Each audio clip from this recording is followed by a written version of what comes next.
There's a lull. We may as well start. We're going to give everybody another minute to get here. It's my great pleasure to introduce Professor Andrea Fuller from the University of Witwatersrand in South Africa. Andrea and I have worked together for a long, long time. I was a postdoc there in the 90s. I first apparently met Andrea as a third-year student, and then I think I was one of her examiners in honours. Andrea's gone on to bigger and better things, and the guy I did my postdoc with, Duncan, who supervised both of us, Duncan Mitchell, he retired a few years ago, and Andrea took over as the director of the Brain Function Research Group that has 4 very large groups in it, and Duncan is very proud to say now that the group is running much better than it ever was when he was the director of the group. Andrea is one of those people who you just love working with. She loves getting out in the field and getting her hands dirty collecting new data, and that is something that I think is on the decline in science, is the collection of new data rather than just the reanalysis of old data. So it's really important that people like Andrea are out there doing the job that she does. And her work is really important because South Africa in particular is very worried about what is going to happen to all of their iconic mammals, especially with climate change. And the focus of her work is basically large mammals and heat and water stress, which is what's going to come with climate change. So without further ado, I'll hand you over to Andrea. Thank you very much for coming. We should mention the Carnegie program. Were you going to do that? No. Basically, Andrea's trip this time is funded by the Carnegie Corporation as part of this thing called a diaspora program from WITS. WITS invited alumni back, and as part of that, I got a couple of trips back to WITS, and Andrea gets a couple of reciprocal visits back here. So it's a terrific program, and we have to thank Carnegie for the opportunity for me to go there and Andrea to come here. Thanks, Andrea. Thanks, Shane. Thanks very much for joining me today, and thanks, Shane. Shane's mentioned Duncan Mitchell to you, and some of the work that I'm going to be telling you about today has been done in collaboration with Shane and also with Duncan, so you'll see their names and photos pop up as well. Now, what I'd like to speak about is how mammals are going to cope with the hotter environments that are occurring with climate change. And obviously, animals are facing increases in mean annual temperature, as well as more climatic extremes with more record hot weather.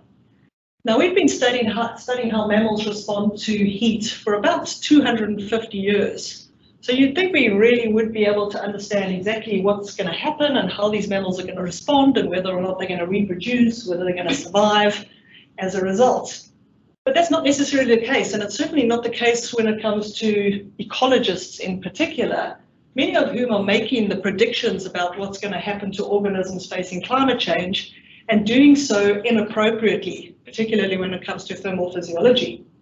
And so together with Shane and Duncan, we actually addressed this in a recent paper in 2018 in the Journal of Animal Ecology, just revisiting some concepts of thermal physiology, which we need to understand if we're going to predict how mammals are going to respond to climate change.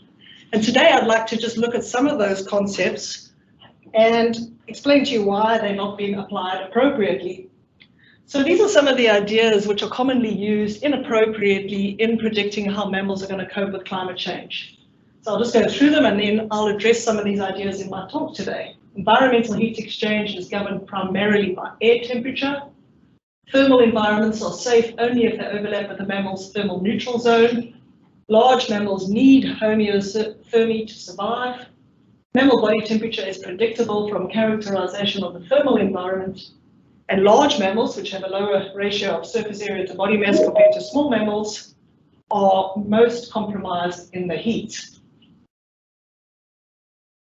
Now, this is my very first published paper, which I did as a PhD student, and you can see it's a laboratory study looking at rats running in the heat, and we were looking to see whether or not there was a thermal limit to exercise. Laboratory studies like this one are valuable in that they tell us about mechanisms. They tell us what animals can achieve physiologically, but they don't tell us what animals will actually do in their natural environment where they're subjected to a whole lot of complex stresses. You can see this is obviously quite artificial. You've got rats running on a treadmill, probably much slower than they would in the normal. And of course, we're missing many of the climatic factors which would influence their thermal status, like wind, radiation, for example. And so if we're going to understand how mammals are going to cope with hotter environments, we actually need to understand how the mammals function in their natural environment so that we can see what they actually will do when the environment changes. Now, many of the pioneering thermal physiologists understood this, and this is a photo that Duncan Mitchell took at a conference in 1968, showing some fairly well-known thermal physiologists. You can see Knut Schmidt-Nielsen speaking to Dick or C. Richard Taylor, and the two of them, Americans, came across to Africa to try and attempt to work with many wild mammals in order to understand how they would cope in hot environments. You can also see the British scientist John Bly, and not in this picture, but who I'll also come back to mention later is Virginia Finch. And Virginia Finch did fantastic work. She was an Australian thermal physiologist, and actually I've been unable to find any picture of her whatsoever, but I'll come back to talk about her work as well. And just as an aside, if you'd like to read more about these thermal physiologists and many more, this book has just been published last month, and I'm busy reading it at the moment. It was started by Clark Blathouse, who unfortunately passed away before it could be completed, and Nigel Taylor, who's Australian, and Duncan Mitchell on the job. So there's fascinating stories, not just about the thermal physiologists, but also about the research that they were doing as well. And Shane was involved in writing the section on Australian thermal physiology history, and he also did not mention Virginia Finch. There are some gaps. Duncan did. Okay, so this is a popular science article which Dick Taylor published following some of his research in Africa. So this was in 1969, and he was particularly intrigued by these iconic desert animals that you see on dunes and that apparently can go without drinking water indefinitely. And so he tried to understand what are the physiological mechanisms available to these mammals to cope in these very hot and dry environments. And one of the mechanisms that he proposed was heterothermy. So if you have a look at this next slide over here, which is a schematic drawing just to show you body temperature over 5 days for an animal. And if you just have a look, first of all, at the dotted line, which shows homeothermy, you can see the circadian or 24-hour rhythm of body temperature, just like we have. And in the case of this animal, it's varying each day by about 1, maybe 2 degrees Celsius at most. So that would be considered to be relative homeothermy. If an animal's heterothermic, on the other hand, and this is what Dick Taylor proposed, then during the night, the animal allows its body temperature to fall. So it doesn't activate cold defense mechanisms during the colder night. It lets its body temperature fall to a just tolerable minimum. And then during the day, because it now starts with a much lower body temperature, it has much greater scope for heat storage, in this case, letting its body temperature rise by 7 degrees Celsius. And in doing so, heterothermy is considered to be a response which saves body water. The animal doesn't need to use evaporative cooling to try and protect its body temperature from rising. There's also another advantage in that the higher body temperature means that the animal may be able to continue to lose heat by dry hot heat loss means. So that's convection, radiation, and conduction to the environment if its body temperature, and more importantly, its surface temperature, is higher than that of the environment. And so he proposed that this is a routine response of large mammals. They deliberately allow body temperature to fall, deliberately allow body temperature to rise in order to save body water. Now, unfortunately, when they made these kind of measurements in Africa, it was, as you can imagine, extremely challenging. Although they worked with wild African mammals, they were often juvenile animals, they were often tame, they were very small sample sizes, in some cases 1 animal, at most usually 2 or 3. They were often restrained and not able to implement behavioral thermoregulation, interact with other animals, and most of the body temperature measurements were made just with a clinical rectal thermometer. Nowadays, of course, we're fortunate to have much better technology, particularly in the form of biologging technology, which allows us to go make measurements in completely free-living animals in their natural environment. So we did that some time ago, and we decided to go and have a look at whether the eland and the oryx really do use heterothermy all the time in these hot environments.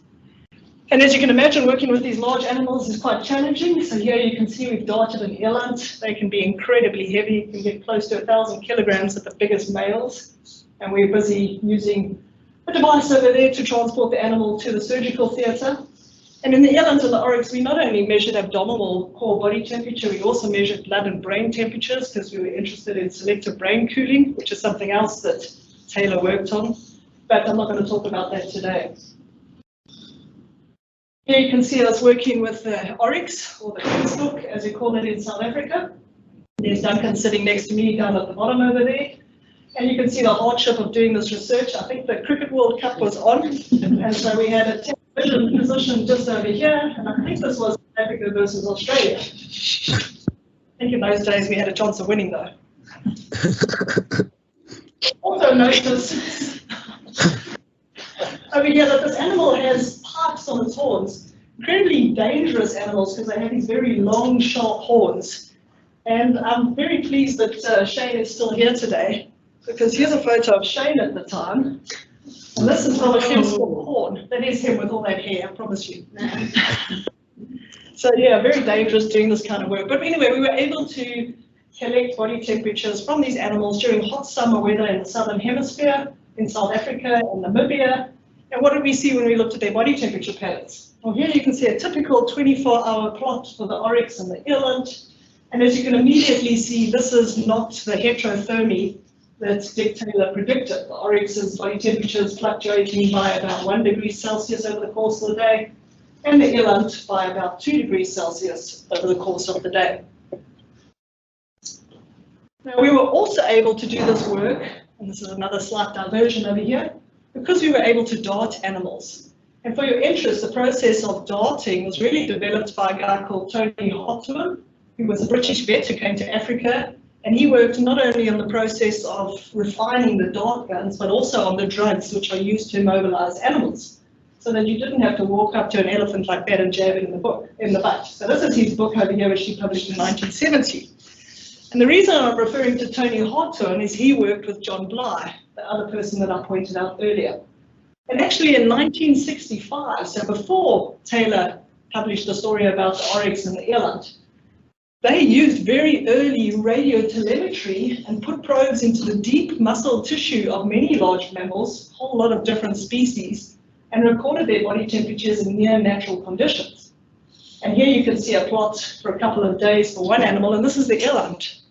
And again, this data had been collected. You can see that the eland's body temperature is not heterothermic. It's not varying massively over the course of the day. Now, we've subsequently made measurements of body temperature in many mammals for various purposes, for various studies. And what's remarkable is that during hot summer conditions, we generally see a similar pattern.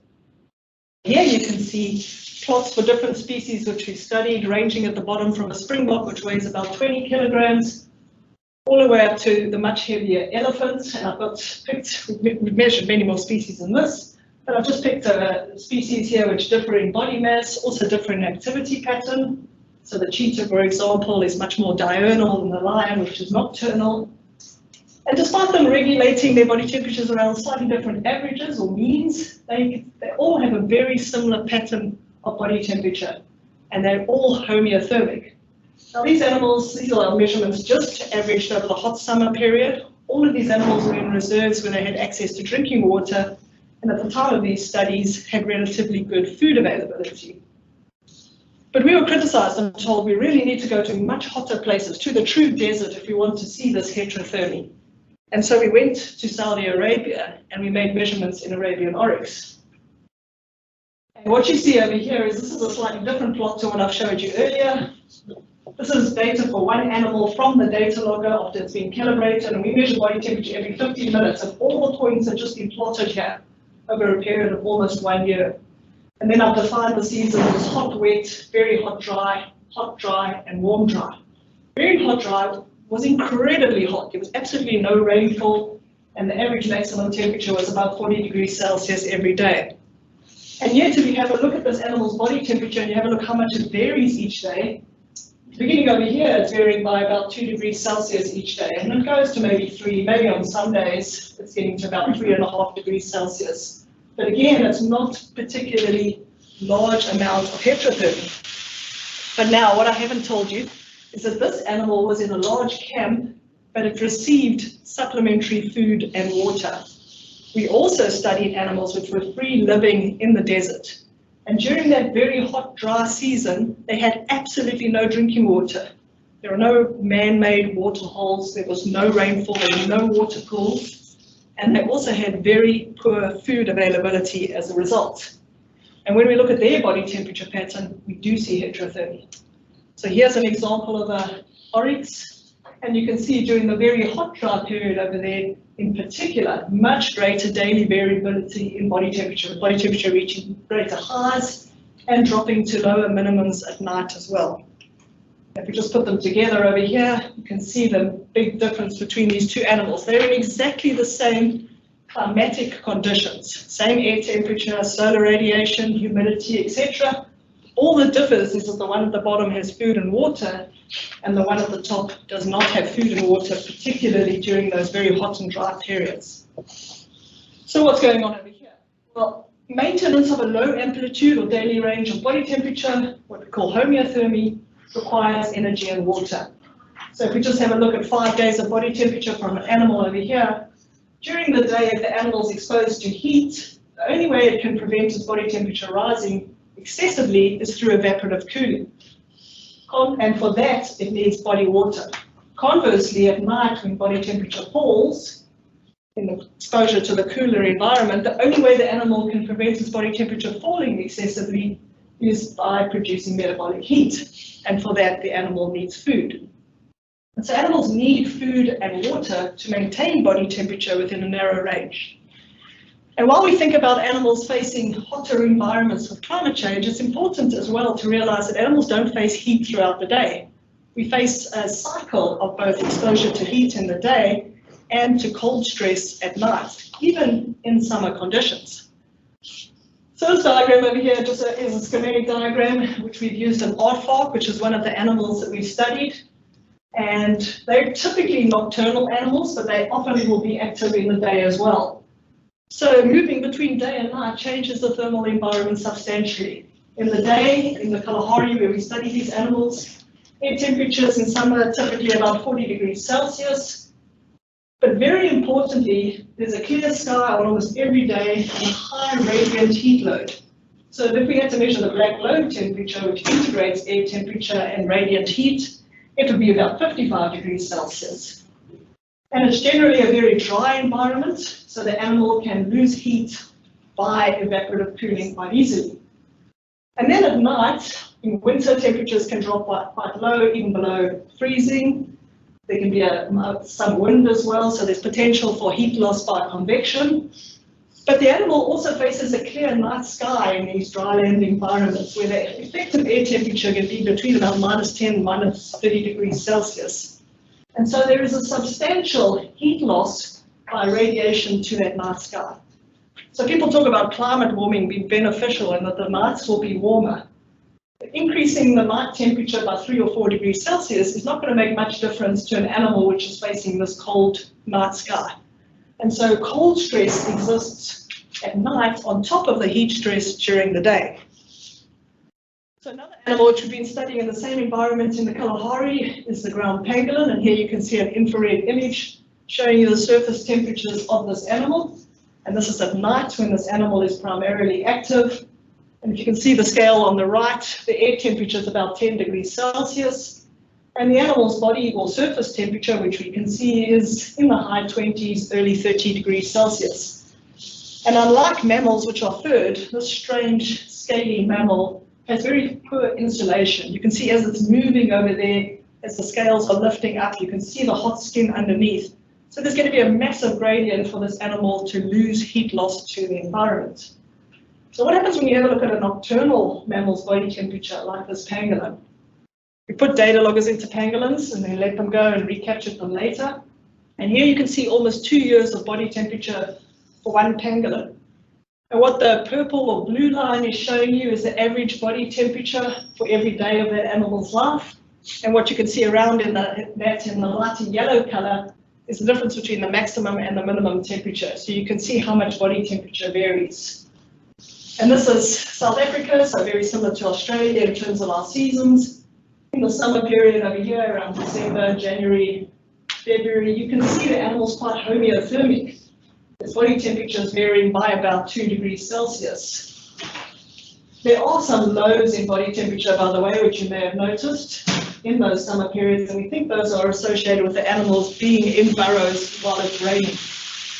And then during winter, you can see much greater heterothermia. We might expect body temperature to fall during winter because these animals are obviously exposed to this very cold environment. But you also see the body temperature reaches greater maxima compared to in summer. So what's going on here? We think this is a result of the animals' food and water availability changing. So during summer, these animals are feeding on ants and termites, and they're much more readily available in summer. They don't drink, at least in this environment, freestanding water. So all of their water comes from their diets as well. During winter, we see a reduction in the availability of those insects, and so that's when they're under energetic stress, not taking in enough food. And what we see is that the amount of heterothermy is greater in dry years compared to wet years. And for these 2 years over here, this was a slightly drier year than the second year, and we saw more heterothermy associated with this. But why does the body temperature pattern look like this for an animal that's nocturnal? Well, let's zoom in on 2 days of the life of a pangolin. And if you have a look, first of all, at the green tracing, that shows you a typical body temperature pattern in summer. And this animal stays in its burrow during the day, and then comes out of its burrow at this point over here, which is near to midnight. You can see its body temperature rises a little bit while it's active, and it then goes back into the burrow at this point over here. In winter, when the animals have less food availability, it's very difficult for them to defend their body temperature during the cold nights. And what we see, particularly in winters with very low food availability, is that the animals become diurnally active. And so in winter, the animal comes out over here. You can see it's been in its burrow during the day, and its body temperature progressively falling with sudden fall here. It's probably got up to do with the animal moving around and getting ready to come out. And then there's a massive increase in body temperature. Now, what's going on there? Well, at this time, even though it's winter, there is a high heat load from solar radiation. It's about 3 o'clock in the afternoon, and 3 o'clock in the afternoon, even in winter, in the Kalahari environment, is a substantial heat load for an animal. But you would think the animal would be able to use evaporative cooling and defend its body temperature, and yet it actually doesn't, because it's been compromised through the lack of food, which also equates to a lack of body water, and it doesn't have the capacity to properly implement evaporative cooling. And then what happens is night comes along, and the animal's body temperature starts to fall before it goes back into its burrow. Now, the concern for an animal like the pangolin and also the aardvark, which also feeds on ants and termites, is what is happening to their food and also their water supply with climate change. Well, in this environment, we've been monitoring the availability of ants and termites since 2014. And what you can see on the y-axis over there is the number of insects per trap. So we're using pitfall traps, which gives you a rough indication of availability. And there's lots of noise in the pattern, and essentially this is showing you seasonal trends, where it's higher in summer and lower in winter. But you can see with time, there's been a reduction in the availability of food. And in 2019, it was a particularly hot and dry year, I believe here in Australia as well. We really saw animals struggling. Since then, we've had 2 La Nina years, and it looks like we're going into a third one now, where we had much higher than normal rainfall in the Kalahari. And we've actually seen the ant numbers bounce back, but the termites have not yet recovered. And so the animals are still facing stress at this stage. And so we saw animals dying. Usually you wouldn't even, these animals are sort of a tourist dream to see an aardvark and a pangolin. Very hard to find, very elusive. And you wouldn't actually know that they were dying if you weren't studying them. It's only because we were studying them and tracking them that we were able to see pangolins in 2019 dying, and aardvark as well in extremely poor body condition.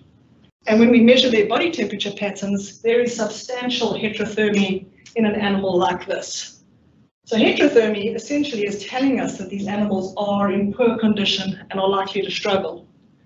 And so not surprisingly, heterothermy is associated with reduced fitness. And this is work led by Shane Maloney, actually working with the wild rabbits in Australia, and having a look at the number of pregnancies that animals have. So each dot has a different rabbit related to their body temperature amplitude. And the amplitudes over here are quite small because this is being determined using a cosine curve fitting process. But essentially what we predicted is that mammals which regulate body temperature in a narrow daily range would be healthy animals. They've obviously got food and water, and they're likely to have more pregnancies. Animals which have a higher amplitude, doing less well in the environment, would have lower numbers of pregnancies. And that's exactly what we see. And we've seen this in other measures of performance as well, like growth, for example. Body temperature regulation is sacrificed in the face of water and energy limitation. Animals have to rank these competing homeostatic systems. Should I use water for osmoregulation or thermoregulation? Should I use it for reproduction, for growth, or should I use it for temperature regulation? And typically what we see in what we would call large mammals, so larger than about 5 kilograms, is that temperature regulation is sacrificed. And so this is another plot over here for an aardvark, again regulating body temperature quite well, going through the summer period, and then there was no rainfall for a while, and you can see this animal is heterothermic. Again, the aardvark, like the pangolin, relies on its diet for body water as well. And then it rains. And you can see over here that the animal recovers quickly because the insect numbers recover quickly after rain. And you can see it recovers its body temperature again. And then we start to go into winter and food availability drops again. So this aardvark survived.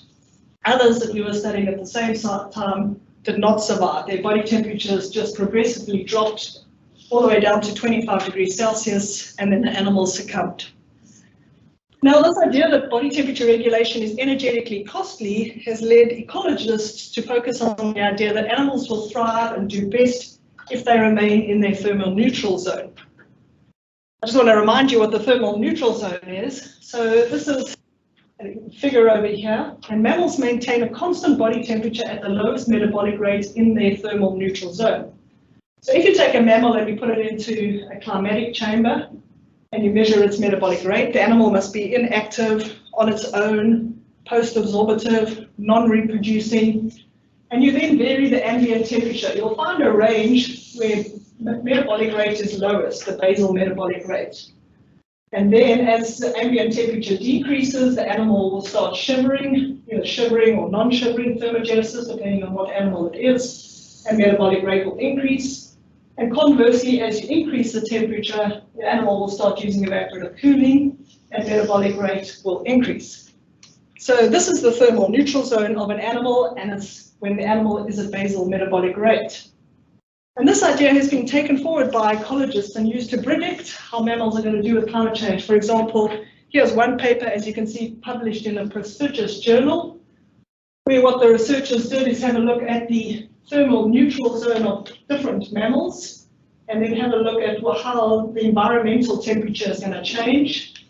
And they considered the thermal neutral zone to be a thermal tolerance range beyond which life is unsustainable in the long term.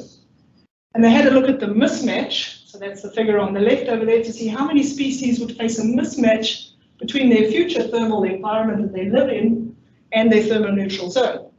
And they came to the conclusion that by 2080, 47% of mammalian species would not be safe thermally, because in their habitat, the monthly average or daily maximum air temperature would fall above their thermal neutral zone. Now, there are some major problems with this kind of conclusion. As you saw, the thermal neutral zone is for an animal which is living in basal-like conditions. That's not how we live. If you had to measure the field metabolic rate instead, which is obviously much higher as soon as we start moving and being active, and you had to look at where metabolic rate changes, then you would see immediately that the zone would shift to the left because of the animal having a higher metabolic rate. So immediately, the thermal neutral zone that's being used in those calculations is not appropriate. Thermal neutral zone also depends on insulation. It also depends on your size. Because within this range of the thermal neutral zone, you're maintaining body temperature constant just by adjusting peripheral blood flow, not by having to use costly mechanisms like shivering and sweating. And so if we have a look at an adult mammal and compare it to a juvenile mammal, we see different thermal neutral zones as well. The thermal neutral zone for a baby is very different to the thermal neutral zone for an adult human.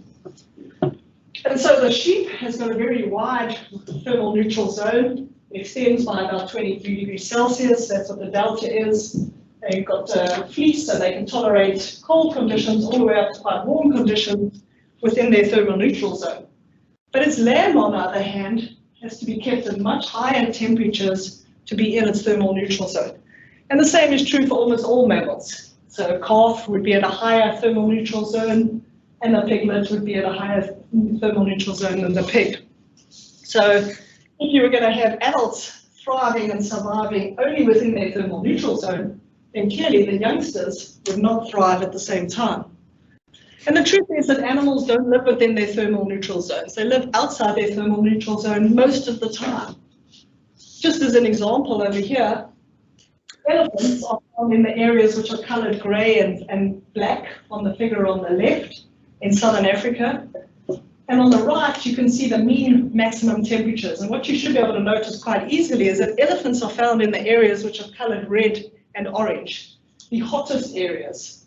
So this is areas where the temperature ranges from 36 to 42 degrees Celsius. That's the mean maximum air temperature. So elephants live in hot environments. These environments are higher, the air temperature is higher than their body temperature, never mind being well above their so-called thermal neutral zone.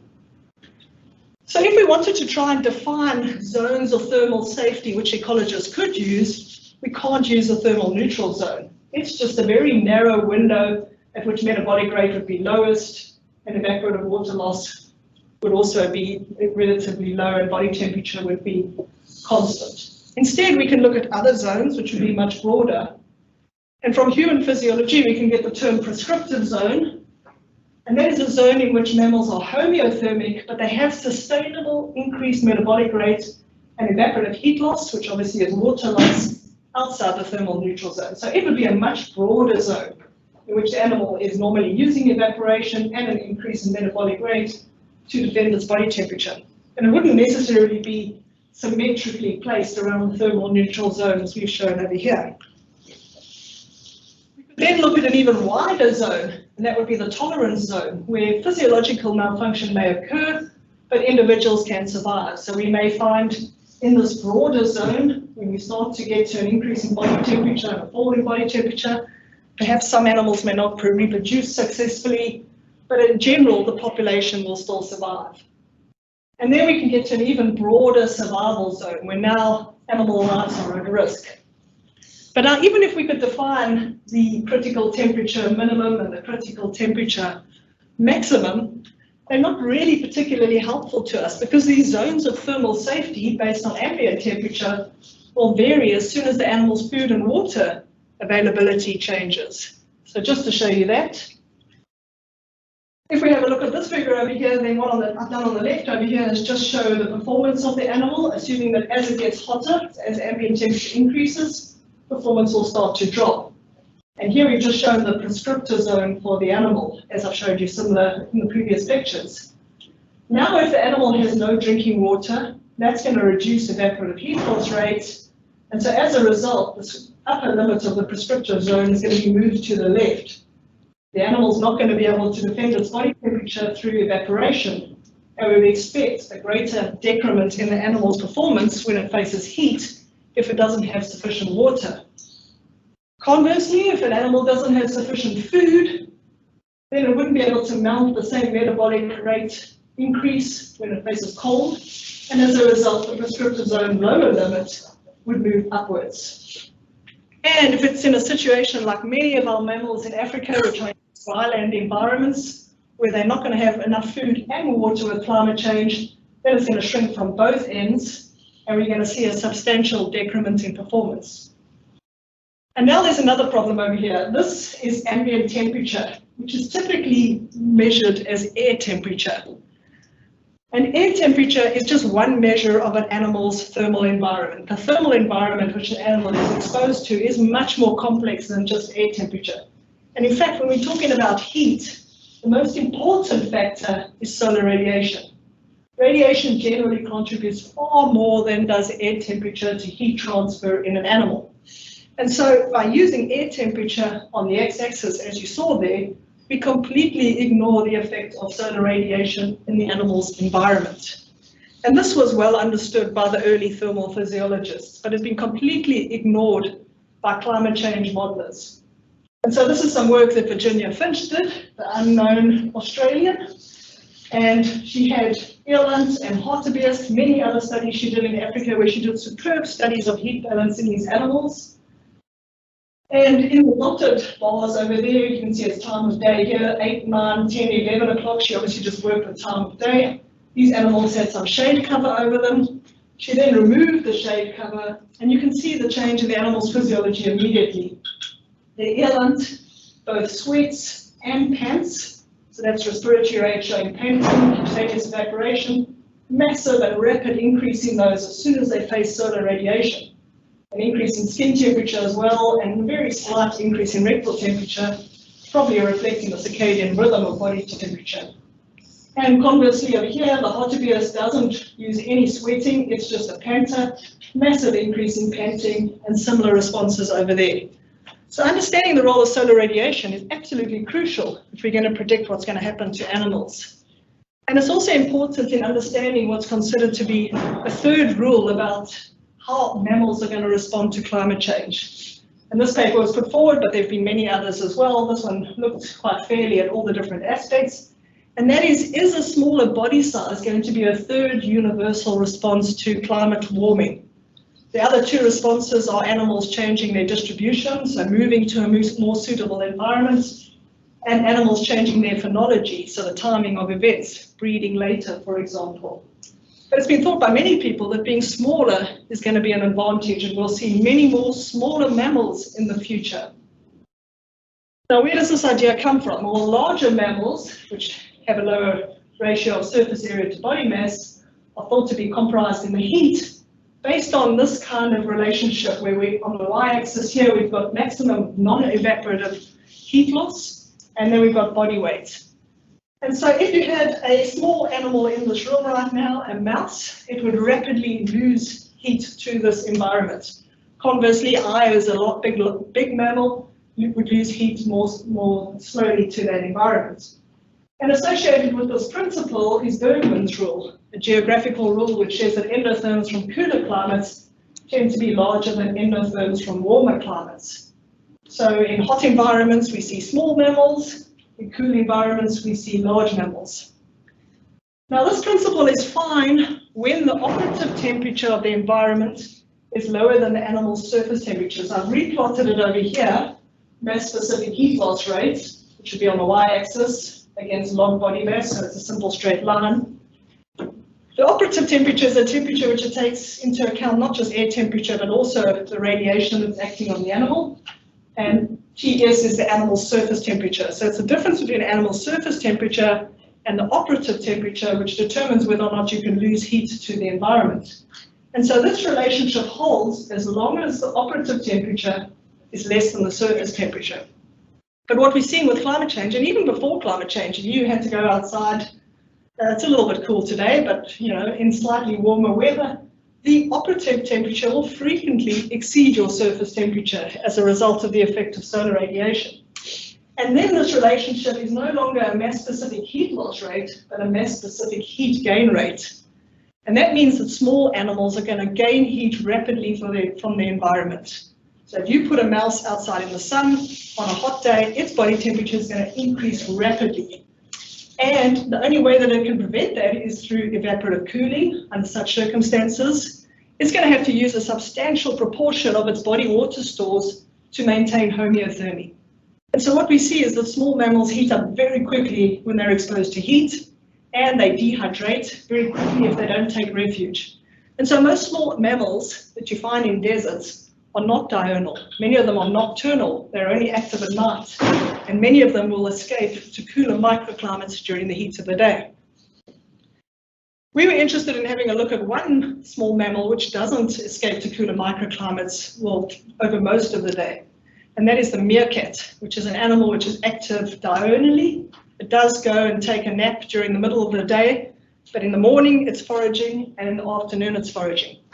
And what ecologists have seen is that many, but not all mammals, do tend to be getting smaller as we see them facing climate change and warming temperatures.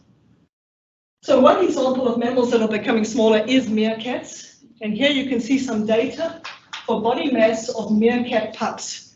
And this is a study which has been led by the universities of Cambridge and Zurich for over 25 years now in the Kalahari of South Africa. And they've collected long-term data. And so you can see over this period there has been a gradual reduction from maybe about 320 grams to almost 300 grams in terms of the body mass of these meerkat pups. They're getting smaller and smaller with time. Is that beneficial, as the ecologists would like to have us believe? Well, here's their survival rate. How many are surviving beyond 3 months? And you can see that in parallel with the changing body mass, survival rate is decreasing as well. And so we plotted this against time over here. What happens if we plot it against maximum daily temperature, so how hot the day was going to be? Now when we do that, looking at the mean maximum temperature in the 3 months after the pup's birth, we see the same pattern. So the hotter it's going to be for that animal, the lower the body mass. And you can see over here, once the air temperature exceeds about 35 degrees Celsius, there's a massive drop in the survival rate of these meerkat pups. So what's going on over here? I just want to show you some data here for all meerkats. And what they do in this study is that they measure the body mass of these meerkats quite remarkably. Every animal has its body mass measured 3 times a day. In the morning when it comes out of a burrow, they train to hop onto a scale with tiny little fragments of egg yolk. At lunchtime they have their body mass measured, and in the evening they have their body mass measured. So what you see over here on the y-axis is the difference between morning and evening body mass. How much mass are they gaining each day? And you can see all the different categories of meerkats, from the smallest pups to the juveniles and all the way up to the adults. And you can see that if daily maximum air temperature is less than 26 degrees Celsius, there's a fairly constant diurnal mass gain. So they come out onto the surface and they feed and they gain mass. And they then go into their burrows at night. But you can see once it exceeds 26 degrees Celsius, and as it gets hotter, these animals are gaining far more body mass, far less body mass each day, and it's starting to come down to almost gaining nothing. So what's going on here? Well, you would predict that it's probably got to do with feeding. If it's really hot, these animals are probably not able to spend as much time on the surface and probably are not taking in sufficient food. Now, it's difficult to study exactly what a meerkat eats because they're incredibly fast at digging and eating something, and it's very hard to actually observe or to know what the energy content was or anything like that. But what we could look at is the data for the pups, because the pups don't feed themselves. They sit there on the surface, exposed to these hot air temperatures and high solar radiation, waiting for an adult to give them something to eat. And so we could have a look at how much food the pups got in the morning, that's the graph on the left, and how much food the pups got in the afternoon, that's the graph on the right. You can see they get fed more in the morning compared to the afternoon, but what was incredible to us is that the feeding rate actually goes up with daily maximum air temperature. So on hotter days, the days that were going to be hotter, they got given more food than on cooler days. Now this, we think, is simply a result of food availability. The hotter days occur in summer. The summer days are associated with sporadic rainfall and far greater availability of the food sources for these animals. Okay, so if they're getting more food in the morning and the afternoon, what's going on with their body mass gain? Well, as I said to you, they were also measured at lunchtime, and so we can look at morning body mass gain as well as afternoon body mass gain. And so here you can see in the morning, here we've got data from air temperature again. Even though these days got hotter, they actually still gained more body mass with that increased feeding. But in the afternoon, remarkably, we see the complete opposite.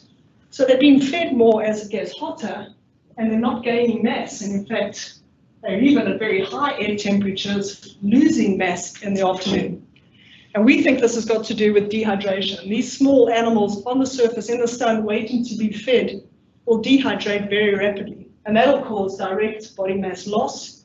But also, we think that there are consequences of repeated dehydration for the growth of these pups. And we're busy now going forward next year to explore this using both laboratory studies, where we'll use a rodent model or where we alter the animal's environment and have a look at changes in response to dehydration. And we're also going to be doing it through field studies, measuring the body temperature, activity patterns, body mass gain, etc. of these animals in great detail. So in conclusion, what I wanted to say is that in order to predict how mammals are going to respond to hotter environments, we need to both take into consideration a lot of the older research that was done. That's Schmidt-Nielsen with a camel in Africa. Certainly fantastic work done on the physics of heat exchange and heat exchange processes that animals can use. Many of the ecologists are not considering those. So for example, they're not considering that evaporative water loss is a normal response, that radiation affects an animal's thermal balance substantially. And we need to go out into the wild, as we did with this Arabian oryx. You can see we made a small incision there where we put in a logger to record its activity and body temperature. And we need to actually make measurements of animals in the wild facing changing environments to determine how they're going to cope. Thanks very much.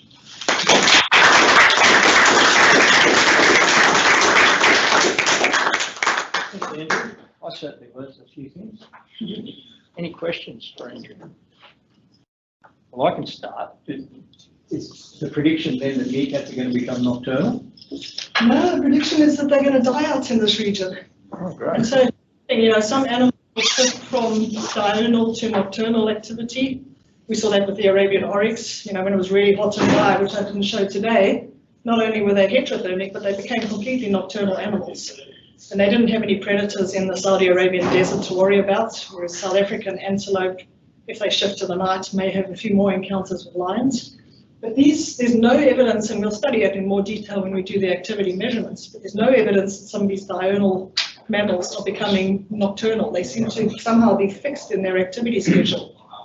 And so the predictions are for the meerkats, just looking at other studies that have been done by the team from Zurich and Cambridge as well, that you know, the population is in big trouble and we're not likely to see them, you know, in the next 20, 30 years. Yeah, wow, incredible. So there might be some work for Pete. Is Pete here? Pete or Grace? Yeah. Sorry, Don. Do you think that your meerkat are actually changing the way they digest food with it? So I mean, that's something else that we need to look at. It's a really good question as well. I mean, Rate of passage or? Yeah, that's possible. I mean, you know, so obviously their body temperature, you know, that's why we need to measure body temperature too, because typically what happens with a small mammal, we haven't done meerkats, but we've done ground squirrels, which we're going to study in parallel with meerkats next year. The ground squirrel, you know, its body temperature goes up, goes down. When it goes into a burrow, goes up, goes down, and it carries on like that the whole day. So it's constantly reaching the same hypothermic level. Whereas the meerkat tends to come out and stay out and then go down at midday. And so what you would expect is in the morning, body temperature slowly increasing. They do sometimes dive into some shade and sand bathe and things like that. They go into the burrows, you would expect body temperature to fall. And then they come in the afternoon. And I would suspect that obviously in the afternoon, they're going to have higher body temperatures, but they're not quite doing the shuttle behavior of a squirrel. So it's a really good question as well. You know, there'll be more hypothermia in the afternoon, but you know, that's why we're going to measure the body temperatures and see what's actually going on. Deborah. I'm just curious about that because the offspring in many burrowing animals wait inside the burrow to be fed. And so that seems like a behavioral response. I'm curious why there's not any sort of behavioral change on that. Yeah, so the offspring of the meerkats, when they're very small, they stay in the burrow. And every day one animal stays behind as a helper and it sort of watches over them so it doesn't forage on that day. So that's interesting in terms of, you know, how do we decide who's going to be the helper each day? And the others go out and forage, and obviously they don't eat. But then there comes a point, obviously the dominant female comes back in the evening and they're still lactating. But then there becomes this point where they go out on the surface. And I think, you know, with the meerkats, a lot of it is to do with teaching, because the meerkat pups have to learn how to handle scorpions, for example.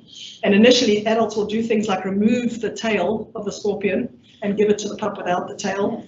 You know, so there's a whole lot of experience that comes in this particular species, which I think makes it difficult for them to just change their behavior. And also, you know, it's a massive foraging effort when you see them go out. I mean, they dig and dig and dig and dig and dig and get something, and dig and dig and dig and dig and dig and so on. And I mean, with climate change, we're expecting that to become worse too. The foraging effort is likely to increase. You know, so you've got to trade off foraging time with time to go seek a cooler microclimate. Did you have something? Yeah, if I followed it correctly, some mammals like the Arabian oryx can actually transition from a homeotherm to ectotherm, depending on the availability of their environmental conditions. So there must be a point where the metabolic cost of maintaining homeothermy is no longer worthwhile. Do you know what the trigger is for that transition? Yeah, so I mean, Shane's worked a little bit on that. Don't know if you want to answer that in terms of the endocrine pathways. No, I don't know what the endocrine pathways are. Well, we suspect that first hypothesis sort of had something to do with leptin, because it's clearly energy balance that drives them into heterothermy. We thought it might be leptin. That didn't work in alpacas. But it turns out in some work that Andrea and some of the students are doing in buffalo in Kruger National Park that there is a leptin signal there. So when they are more heterothermic, their leptin levels are lower. So when they've got a bit of body fat, good nick, they're very homeothermic. As soon as their condition starts to fall, leptin levels fall and up goes heterothermy. So it might be, presumably it might be Jeremy's neurons, kisspeptin neurons, they've got leptin receptors on them. Who knows, because they're clearly involved in thermoregulation and thermoregulatory signalling, but yeah, that one's still a black box. Yeah, it's something that we definitely want to explore. Anything else? Anything online? I better learn how to do this. You click on this one, I think. I'm going to end your slideshow, Andrea. Yeah, I'll see if there's anyone with their hands up. On here. While you're doing that, when you're doing surface temperature, is that surface on the outside of the fur, hair, etc., or is it skin? No, it's outside surface, but obviously, there's going to be a gradient from the skin depending on the thickness of the fur as well. So there's going to be a temperature gradient across that as well. And I mean, there's huge problems with measuring surface temperatures. Obviously, the big fad with infrared thermography. And of course, you have huge compounding effects of solar radiation as well. So you can take a picture of an elephant from the side, which is facing the shade and the far side. But obviously, that radiant heat load influences the surface temperature too. So it does warm up, which then influences the heat exchange with the environment as well. Oh, Duncan's there. He woke up. He did. He must have a question. You can't ask questions, Duncan. Yeah, you're not allowed. So why don't the kangaroos become cathimeral? Oh, we can give that one to the Aussie to answer. Yeah, no. Good. Oh, man, this isn't my seminar. Well, they already know. Large nocturnal, that was one of the interesting things we found out when we worked on the kangaroos, that they are quite active during the daytime, even though everybody thinks they're nocturnal animals. So, yeah. Yeah, you've got to wonder what the link is between cathemerality and all of these genes that various people look at. I was asking that to you, Tony. Yeah, no, I was too busy looking at how it's transcribed. No, I didn't know I did that. Accent right. Somebody say a swear word. See what happens. But yeah, it's a shame Pete's not here, because the whole world of clock genes and behaviour is presumably people have worked on it, but I've got to admit I've never even looked into it. You've got to imagine that some animals are stuck being either nocturnal or diurnal, and others can make this switch, like the oryx can make the switch, but it seems like the meerkats are stuck as diurnal. But it's interesting that lions, being nocturnal, they still have the largely diurnal body temperature profile. So I don't know what the circadian genes look like in a lion either. Yeah, and I mean, that's true for all large mammals. Even the kangaroo, for example, has the same body temperature rhythm despite being more nocturnal. Changes, of course, once you get to smaller mass mammals, because then the environmental heat load does start to influence their body temperature pattern. But yeah, it's remarkable that, as you saw in those pictures of 6 mammals, and I could have put a lot more there, that there's an incredible sort of synchrony of their pattern of their rhythm. So we'd love you to come and have a look at all the genes and tell us what's going on there. All right, there's no more. Oh, Deborah, One more question, sorry. I'm just wondering, with small mammals, and where do you see torpor in homeotherms, is in the small ones, small birds, small mammals? I'm just wondering whether anyone's done any work on the triggers for that relative to body condition, given what you're seeing relative to environmental temperature. Yeah, well, I think Chris is an expert who's here and can tell us about that, but I do think, torpor is associated with body condition as well, is it not? Yeah, it depends whether you're a daily torpidator or whether you're a seasonal hibernator. So if you're a really hardcore seasonal hibernator, you would rather die in your non-hibernation seasons than hibernate. So some things have no flexibility, whereas some things have great flexibility. And yes, they'll go into torpor in response to lack of food or water or rubbish conditions. So some things do seem to be really flexible. Other things are really fixed in the, I go in this state and I'd rather die any other time. So yeah, then definitely a pattern of flexibility. So with the former being more plastic, really in response to a wider range of environmental conditions, whereas the seasonal are more keyed into it. Yes. Yeah, it's an interesting question. You wonder, why are there strict homeotherms out there? What's you want to weigh in on that one? What is the advantage of, there are advantages clearly to maintaining a high body temperature for enzyme systems and all those sort of things, but you know, when it becomes more expensive than the advantage, presumably that's when the heterothermy. All right, if there's nothing